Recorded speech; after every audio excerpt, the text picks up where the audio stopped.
네, 지난 시간에는 컨템포러리 아트 이슈라는 곳에서 발표한 예술가가 돈을 버는 20가지 방법 중 해당 채널에서 가장 추천하는 5가지 방법에 대해서 말씀을 드렸습니다. 하지만 그 베스트 5가 저의 베스트는 아니었는데요. 오늘은 나머지 방법들에 대해서 소개해드리고 저의 의견을 덧붙여 볼까 합니다. 지난 5가지 방법에 이어서 준비를 했으니까 지난 영상을 못 보신 분들은 함께 시청해 주시면 감사하겠습니다. 예술가가 돈을 버는 6번째 방법은 아트페어와 페스티벌입니다. 전시회가 보다 품격 있는 행사라면 아트페어는 조금 더 대중적인 행사라고 보는데요. 저는 서울 일러스트 페어 같은 곳을 가봤는데 웬만큼 눈길을 끌지 않고서는 여기에서 주목을 못 받겠더라고요. 그도 그럴 게 부스들이 몇백 개가 있었고요. 똑같은 부스들이. 하지만 그 중에서 분명히 이목을 끄는 부스들은 있었습니다. 실력과 기획에 자신이 있다면 좋은 방법이라고 생각을 하고요. 저는 또 커피를 같이 하다 보니까 커피쇼나 커피 엑스포 같은 행사들도 많이 가봤는데 확실히 이런 페어 같은 행사에서는 부스를 누가 잘 꾸미냐의 싸움인 것 같아요. 그런데 요즘에는 이 부스 하나당 렌트하는 가격도 너무 비싸졌고 그래서 초창기의 예술가들에게는 별로 추천드리지 않고 SNS 등을 통해서 나름의 팬덤을 구축하신 분들이 팬을 만나는 자리라고 생각하시면 그 비용을 충분히 투자할 수 있지 않을까라는 생각을 하는 것입니다. 예술가가 돈을 버는 7번째 방법은 온라인 마켓플레이스인데요. 2가지 유형의 온라인 마켓을 소개하고 있습니다. 첫 번째는 높은 기준과 업계에서 관리하는 전문적인 마켓이고 두 번째는 누구나 작품을 사고 팔 수 있는 민간 영역의 마켓입니다. 해당 채널에서는 전자를 추천하고 후자를 추천하지 않는데요. 왜냐하면 후자의 마켓에 여러분의 작품을 올리는 것 자체가 신뢰도를 떨어뜨리기 때문이라고 합니다. 저는 100%는 아니지만 어느 정도 동의하는 부분은 있는 것 같고요. 온라인 마켓과 연관지어 떠오르는 부분은 SNS를 통한 작품 판매인데 저는 유튜브에서 타입비트를 판매하는 것이나 인스타그램을 통해서 아트워크를 판매하는 것은 하지 않을 이유가 없어 보인다라고 생각을 합니다. 하지만 가격 설정이 중요할 것 같은 게 내가 만약 아트워크를 5,000원에 판다라고 한다면 그 다음이 힘들어질 것 같긴 해요. 왜냐하면 제가 많은 커뮤니티들을 돌아봤을 때 음악도 그렇고 미술도 그렇고 특히 10대 친구들이 자신의 작품을 너무나 평가절하하는 것들이 많은 것 같아요. 아무리 경험을 쌓는다고 하더라도 그 어떤 가이드라인은 지켜주시는 게 좋을 것 같습니다. 그것 자체가 근데 전략인 사람들도 있어요. 예를 들어서 5,000원 스튜디오라고 한때 굉장히 붐을 일으켰던 믹싱 스튜디오가 있는데 기본 믹싱과 마스터링을 5,000원에 해주는데 퀄리티도 그렇게 나쁘지 않았던 것 같아요. 그분은 하루에 8시간씩 그 작업만 하셨던 것 같아요. 근데 지금은 아마도 물가가 올라서 이분도 5,000원 스튜디오가 아니라 아마 뭐 몇만 원 스튜디오 이렇게 바뀐 걸로 알고 있습니다. 예술가가 돈을 버는 8번째 방법은 아트 프린트인데요. 이건 아마도 제품의 작품을 프린팅하는 것이 아니라 작품이 원본과 구별되는 사본을 제작하자라는 말로 저는 해석을 했습니다. 제가 들은 말인데요. 예를 들어서 작품의 원본이 1억인데 사본이 10장이다 라고 한다면 그 사본 하나당 1,000만 원의 가치를 지닌다라고 알고 있습니다. 그러니까 사본, 다시 말해서 8번째 파이프라인인 아트 프린트는 원본 가격보다 더 낮은 가격에 자신의 작품을 더 많은 사람들에게 판매할 수 있다는 방법인 겁니다. 그러니까 첫 번째인 셀링 유니크 아트워크를 낮은 가격으로 많은 사람들한테 판매한다는 전략인 거죠. 예술가가 돈을 버는 9번째 방법은 커미션입니다. 9번째 랭크되어 있긴 한데요. 저한테는 굉장히 중요한 영역이라고 생각하는데 결국 외주 작업이라는 거고 이건 개인이 아니라 회사가 되면 커미션에서 서비스가 돼요. 그러니까 어떻게 보면 메인 아이템일 수도 있다는 겁니다. 결국 우리는 우리의 기술과 역량으로 생계를 꾸려나가야 하는데 나의 재능을 펼치면서도 돈을 벌 수 있는 좋은 수단은 클라이언트와의 작업인 거죠. 저도 다양한 홍보 음악이나 캠페인 음원을 제작했는데 메시지를 충분히 전달하면서도 재미있는 작업이라고 생각해서 굉장히 뿌듯하고 기뻤던 기억들이 많이 있습니다. 하지만 개인일 때와 회사일 때도 다르지만 저는 회사일 때도 우리의 자유를 클라이언트가 너무 많이 제한하거나 침범한다고 하면 작업을 거절하곤 했습니다. 이 가이드라인을 여러분들이 반드시 지켜주신다면 개인 예술가의 커미션 작업이나 혹은 예술 단체나 회사의 외주 용역 작업은 굉장히 중요하다고 생각을 하고 있습니다. 또 이 채널에서는 커미션 작업을 여러분의 예술 작품과 명확하게 구별해야 한다고 하는데요.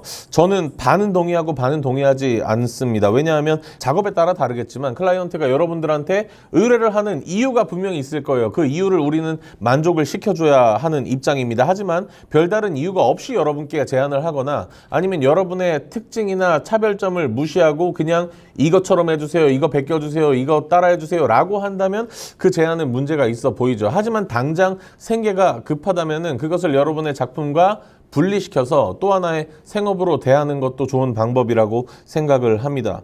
예술가의 10번째 파이프라인은 아트북인데요. 저는 실제로 아트북뿐 아니라 다양한 책을 낸 사람들과 인터뷰를 많이 해본 경험이 있습니다. 책은 분명히, 특히 예술 분야의 책은 수익성이 낮은 것이 사실이에요. 어쩔 수 없고요. 하지만 책을 냈다는 권위는 엄청납니다. 책이라는 헤리티지가 분명히 존재하고 신뢰도에도 영향을 미칠 수밖에 없죠. 그런데 또 요즘의 사람들은 책을 내는 사람을 고루하다라고 생각하는 경향도 없지 않아 있는 것도 사실입니다. 제 경험이 아니라 실제로 교류하면서부터 나온 이야기들을 전달해드리는 것이고요. 하지만 우리가 완전한 민간 영역에서 활동하는 것이 아니라 퍼블릭한 작업을 꾸준히 병행하고 진행할 예정이라면 책을 낸다는 것은 무조건 너무나 좋은 일이라고 생각을 합니다. 그래서 이 분야는 메인 아이템이라고 생각하기보다는 기회가 되면 참여해본다라고 생각을 하시는 게 좋을 것 같고요. 저 같은 경우는 각종 지원 사업의 결과물을 결과보고서로 내는 것이 아니라 이렇게 책 형태로 정리를 해서 내본 적이 있는데 이렇게 이용하는 것도 꽤나 괜찮은 방법이라고 말씀드리고 싶습니다. 예술가의 11번째 파이프라인은 아트 스피커라고 하는데요. 아트 스피커의 활동을 이 채널에서는 예술가의 경험을 공유하고 토론에 참여하고 영감을 주는 다양한 역할이라고 설명하고 있습니다. 생소하지만 저는 이것을 기획자라는 역할이랑 연관짓고 싶은데요. 예술과 사회, 예술과 지역 아니면 예술과 그 자체에 대한 다양한 시각과 경험을 바탕으로 프로그램을 기획하고 실행하는 기획자가 해당 파트에 잘 어울리는 것 같습니다. 저는 2021년도였나 충북문화재단의 헬로우 아트랩이라는 프로그램을 통해서 비평 워크숍이라는 걸 기획을 했었는데요. 그러한 프로그램을 기획하고 실행하는 게 가장 기획자적이면서 아트 스피커에 가깝지 않나라는 생각을 해봅니다. 예술가의 12번째 파이프라인은 아트 큐레이터인데요. 저도 몇 년 전부터 꽂혀있던 단어가 바로 큐레이션이고 작년에는 로컬 크리에이터 사업을 아예 큐레이션으로 도전하기도 했었죠. 스포티파이에 매일 신규로 등록되는 음원의 수가 12만 개라고 하는데 이 숫자는 좋은 음악을 찾아서 듣는다라는 게 사실상 실행하기가 불가능한 수준의 영역이 된 것 같아요. 그래서 큐레이션이란 사람들에게 취향을 발견하게 해주고 좋은 작품을 찾아주는 전문가이자 권위자가 되어버린 것입니다. 유튜브 플레이리스트만 보더라도 플레이리스트 제작자들이 한 명의 큐레이터이자 어떻게 보면 권위자가 되어버려서 일부 뮤지션들의 음악을 해당 플레이리스트에 넣어주는 광고 상품까지 등장을 했으니까요. 큐레이션은 맥락과 재창조라는 두 개의 키워드를 사용한 또 하나의 예술이라고 저는 생각을 하는데요. 다양한 분야에서 많은 확장성을 겸비하고 있다고 확신하고 저 역시 큐레이션이라는 분야를 교육이나 사업으로 발전시키기 위한 노력을 하고 있습니다. 예술가의 13번째 파이프라인은 교육입니다. 교육의 랭크가 13위예요. 상당히 의외라서 놀랐는데 저는 장르를 불문하고 예술뿐 아니라 모든 분야에서 가장 돈이 모이는 것이 교육이라고 생각을 하고 있거든요. 그런데 이 채널에서 말하는 예술 교육은 13위긴 하지만 부정적인 설명은 없습니다. 해당 직업은 학문적인 맥락이긴 하지만 예술을 창조하면서 생계를 유지할 수 있다. 또한 개인적인 비밀과 특징적인 기술을 흘리지 않고 예술 분야의 기본을 가르칠 수 있다. 만약 이 기회가 온다면 주저하지 않아도 된다라고 설명합니다.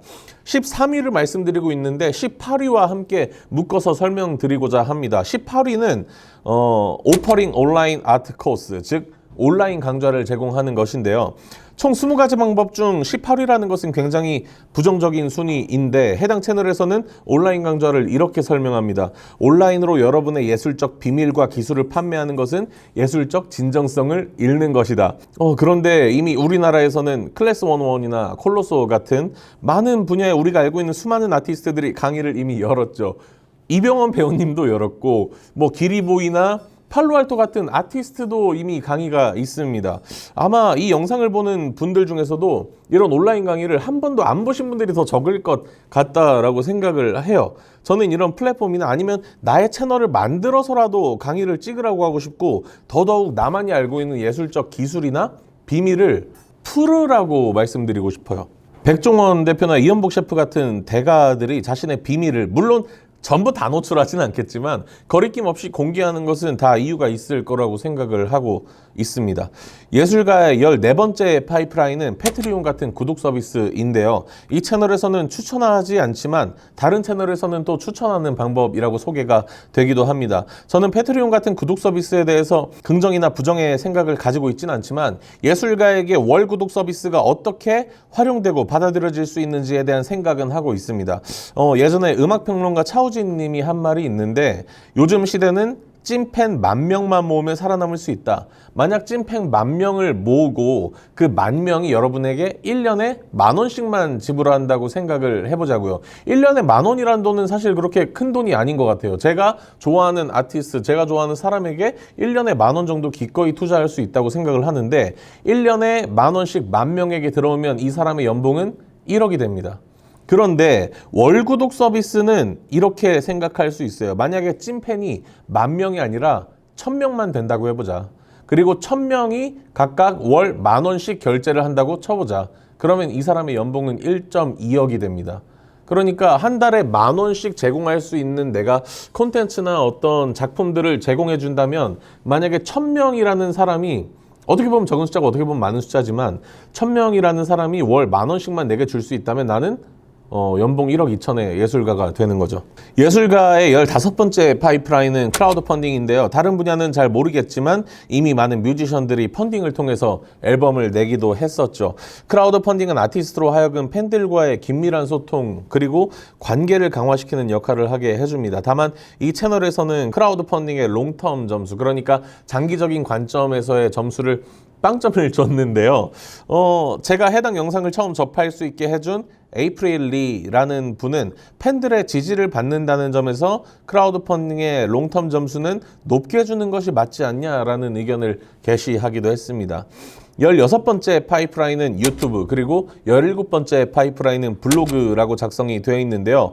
유튜브와 블로그 그리고 인스타그램 같은 SNS에 대해서는 예술가의 브랜딩에서 너무나 자세하게 말씀드렸기 때문에 해당 영상 링크를 남겨드리고 요거는 패스를 하도록 하겠습니다. 19번째 파이프라인은 제휴 마케팅입니다. 해당 방법 또한 이 채널에서는 추천하지 않아요. 너무나 상업적이기 때문인데요.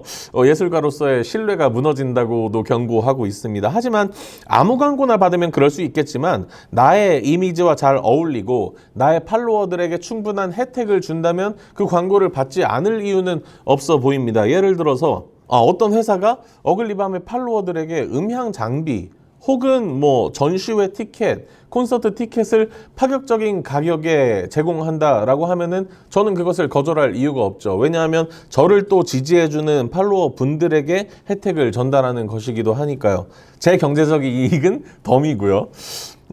마지막 20번째 파이프라인은 머천다이즈나 POD라고 불리는 프린트 온 디맨드입니다. 여러분의 작품을 어딘가에 프린트해서 판매한다는 건데요. 많이들 보셨을 티셔츠나 머그컵, 모자, 핸드백 등에 인쇄하고 판매하는 방법들입니다. 우리는 굉장히 쉽게 봐서 이거 당연히 해야 되는 거 아니냐라고 생각을 하고, 저랑 이제 워크숍을 하시는 분들도 본인들의 공간에 자신들의 작품을 프린트한 굿즈를 판매하기를 원하셨어요. 부가적인 수익의 창출로. 그런데 이 채널에서는 이 방법을 예술가적 사형선고라고까지 표현을 하고 있습니다. 그런데 저는 그렇게까지는 생각하지 않지만 잘 생각을 하셔야 될 게, 이 POD라는 시스템은 소량으로 제작하게 되면은 단가가 굉장히 높아져요. 판매를 했을 때 내가 가지는 이윤이 굉장히 적어지고 판매가 될지도 모르는 가격으로 판매 가격을 설정해야 됩니다. 이런 말씀을 드려도 될지는 모르겠지만 런디스타운에서 판매하는 클립펜의 가격은 5,000원인데 저희가 제작 가격을 약 4,000원 정도에 하고 있어요. 팔아봤자 1,000원밖에 남지 않아요. 그런데 거기에 들어가는 디자인이나 택배비나 어떤 관리비를 생각했을 때 사실상 남지 않는 거죠. 그리고 저게 팔리지 않을 때 재고 부담이 굉장히 크게 다가옵니다. 클립펜이라는 걸 대량으로 제작하게 되잖아요. 1000개 이상, 10,000개 이렇게 제작하면 제작 단가가 뚝 떨어져서 그 사람들은 3,000원, 3,500원, 4,000원 이렇게 팔 수 있어요. 그런데도 이제 여기 방문해 주시는 손님분들께서 감사하게도 구매해 주시는 이유는 가격을 몰라서가 아니라 런디스타운의 어떤 메시지나 아니면 이 카페가 가지고 있는 이미지가 좋아서 구매를 해주시는 게 아닐까라는 생각을 하고 있습니다. 그래서 우리가 고민을 해야 될 것은 소량으로 했을 때의 가격 부담, 그러니까 이익이 전혀 남지 않는다는 것, 그리고 대량으로 제작했을 때 재고 부담, 이것들이 해결이 될 수 있다면 나쁘지 않은 방법이라고 생각을 하고 있습니다. 그런데 사실 생각을 해볼게요. 하고 싶으면 해야죠. 당연히 응원하겠습니다만 마플샵에 입점한 수많은 사람들이 있을 건데 이 영상을 보고 있는 여러분들은 그곳에서 생전 처음 보는 사람들이 자신의 작품으로 만든 작품을 구매하실 건지를 먼저 여쭤보고 싶어요. 여러분이 그렇게 하고 싶지 않다면 많은 사람들이 그렇게 하고 싶지 않을 겁니다. 그래서 제가 말씀드리는 방법은 먼저 여러분들의 팬을 모으고 여러분들의 팔로워를 확보하라는 것입니다. 이렇게 20가지 방법을 모두 정리해봤는데요. 당연히 추가적이고 다양한 방법들이 더 있을 겁니다. 여러분의 상황과 맥락을 고려해서 분야에 따라서 취사 선택을 하시면 될 것 같고요. 이 영상에서는 이런 말로 영상을 마무리합니다. 여러분이 예술과 관련 없는 생업을 가지기 전에 충분히 이런 방법들을 시도해봤으면 좋겠고, 생업을 가지면서도 이 방법들을 시도해서 느리지만 확실하게 예술적으로 성장할 수 있도록 계획하라고 말합니다. 또한 예술에 바칠 충분한 자유시간을 가질 수 있는 선택을 하라고 말합니다. 그리고 생업을 가진다면 완전 관련 없는 것보다는 관련 있는 쪽의 직업을 선택하라고 말합니다. 예를 들어 당신이 뮤지션이라면 편의점에서 일하는 것보다는 레코드샵이나 음향 장비를 다루는 가게에 취업을 하라고 하는 거죠. 다음 시간에는 예술가가 이런 방법으로 돈을 벌기 위해서 지켜야 하는 태도 혹은 방법들에 대해서 말씀드리려고 합니다. 감사합니다.